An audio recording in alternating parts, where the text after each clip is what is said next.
Nagpapasalamat po ang GMA Kapuso Foundation sa lahat ng tumangkilig sa Ogie and Regine Celebrity Ukay-Ukay. Humihingi rin po sila ng paumanhin doon sa mga naubusan ng mga bibilhin ng Biyernes. Pero para sa mga gusto makabili ng mga mas magagandang mga bagay na ayan, tulad po nung jacket ni Manny Pacquiao o yung estatwa ng Star Wars, character ni Ogie. Gayon din yung hikaw ni Chris Aquino. Aba, nagsimula na po ang online celebrity auction sa ebay.ph. Pinasasalamatan rin ang GMA Kapuso Foundation higit sa lahat ang mag-asawang Ogie Alcacid at Regine Velasquez.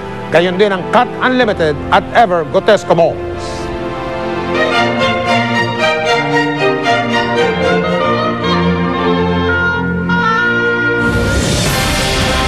Dalawang linggo na lang at magaganap na ang royal wedding ni Prince William at Kate Middleton sa England. At kasabay ng paghahanda para sa inaabangang wedding event ay ang paglabas ng isang spoof video ng kasalan. Yan ang tinutukan ni Leigh Alves. Sa unang tingin, tila rehearsal ito ng kasalang Prince William at Kate Middleton. Pero ilang saglit pa,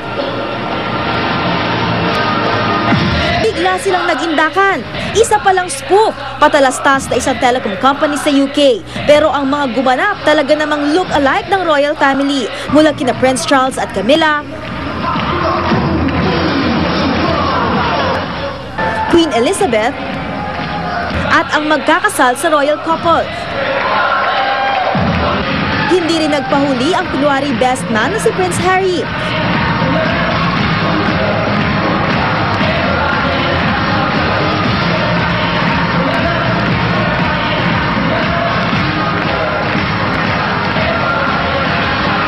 Pero ang bida syempre, si Prince William.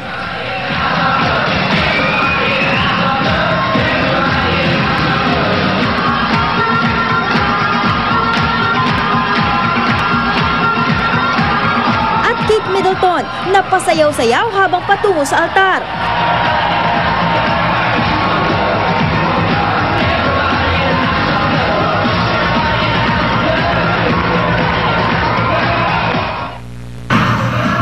Kahit spoof ad lang talagang pinaghandaan. Paano pa kaya kung ang totoong royal wedding? Sa Westminster Abbey sa London, abala na sa pag-iensayo ang choir. Piling-pili ang mga batang miyembro nito na edad 8 hanggang 13. Pinag-uusapan na lang din ang musika.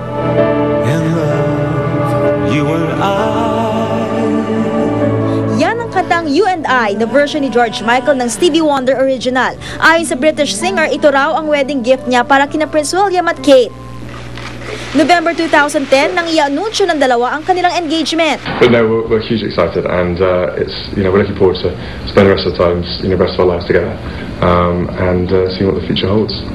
Ang magiging miyembro naman ng royal family, handa na kaya sa malaking pagbabago sa kanyang buhay? It's obviously nerve-wracking because I don't know what I don't know the ropes really when I'm sort of used to it, but no, I'm willing to learn quickly and work hard. Yes, well, I really hope I can make a difference, even in the smallest way.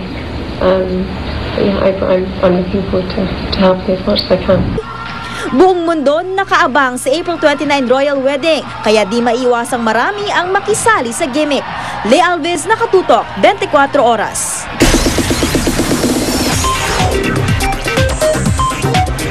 Chika Minute!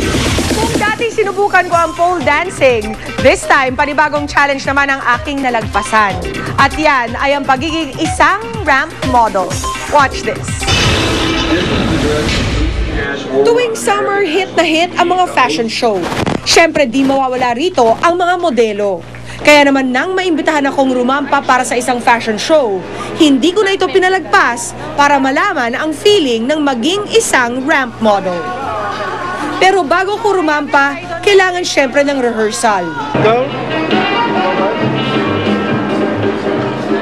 Tinuruan nila ako ng tamang pagrampa, pagpo-pose, at pagpo-project. Pagkatapos, diretso na sa backstage. So ito po yung backstage nung fashion show. Dito nangyayari lahat ng dressing up, mga quick changes dito nangyayari, pati yung hair and makeup ng mga models. And that includes me! Dapat bagay ang hair and makeup sa damit at sapatos ng isang modelo. Kasama ko sa backstage ang ilan pang modelo na karamihan ay profesional na sa ganitong larangan. Ito yung sequence guide nilalagay nila for the show tonight. Tapos yung order ng mga models. Puhunan ng isang model ang magandang pangangatawan. Kaya kailangan ng disiplina, tamang diet, healthy lifestyle, at exercise. Bago sumabak sa isang fashion show, kailangan ay pumasa ka muna sa casting o go-see. Anong nangyayari sa isang go-see? Oh, well, usually models will wear black dresses. There's a panel na sometimes it's a group of designers, depende sa fashion show or someone from the brand. And then yun, usually by 5 or by 10, and then papalakarin kayo one by one. And then they pick kung sinong gagamitin nila for the fashion show. Pag in ka na, sunod naman ang fitting na mga damit at rehearsal bago ang big day. Naglalaro sa 5,000 pataas ang bayad sa isang modelo. Ano nga ba ang magandang maidudulot ng fashion show sa isang produkto? Catches the attention of a lot of people. So it brings brand awareness. It's like coming out of the store and saying, these are my bags. Ito yung mga bags ko. Pagmamayabang ko sa inyo. Yeah, of course. Ano yung mga naging parang criteria mo for choosing? Of course, bagay ba yung look nung model sa bag na imomodel nila, sa bag ko. Habang papalapit ang start ng show, mas tumataas ang tensyon sa loob ng backstage. Pero ang mga professional model, super relaxed lang. Mag-start kami in about 2 minutes. In fact, yung mga unang models nagla-line up na to come out. So, when I started hearing the music, actually medyo na-feel ko na yung heartbeat ko.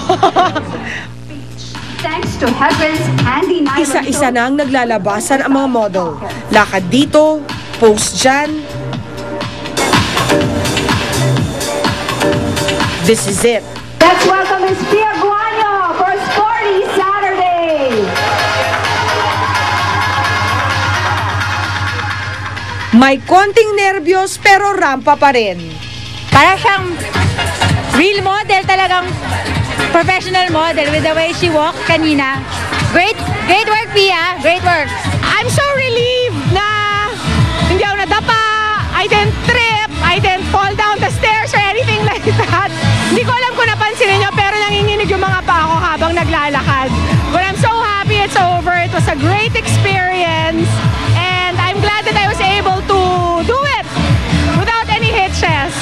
Thanks for being with me. At malamang hindi ko na rin ulitin. Yan po mga buwan naman ng chika ko for this week. Tutong na uli bukas dito po sa Chika Minute. Mike? Inarir mo Pia. At yan po ang mga balita aming tinutukan sa nakalipas na 24 oras. Maraming salamat po sa inyong pagtitiwala.